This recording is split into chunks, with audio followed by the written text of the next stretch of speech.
इमरान खान की नॉमिनेशन के लिए पेपर जमा कराने के लिए स्क्रूटनाइज के लिए जमा है और इंशाल्लाह ताला पीटीआई के राज होगा, क्योंकि इसलिए कि अवाम की सपोर्ट है और हम सब खड़े हैं, खड़े थे और खड़े रहेंगे। हम ना बाज आएंगे मोहब्बत से, जान जाएगी और क्या होगा। सारे ऐसे हो जाएगा।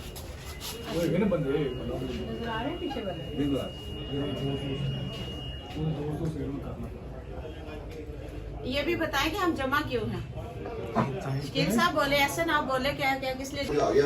मैंने कहा कोई इतिहास नहीं मतलब हम सब यहाँ मौजूद हैं। बाकी लोगों ने हम सब यहाँ मौजूद हैं। शकील भट्टी साहब एडवोकेट के सदर कैंट कचहरी में हम मौजूद हैं। इमरान खान साहब की जो आज सिक्योरिटी है उसके लिए हम सब यहाँ पे जमा हैं और सब दोस्तों से अपील है कि 2 बजे से पहले कैंट कचहरी में 5 नंबर कैबिन में पहुँच जाए।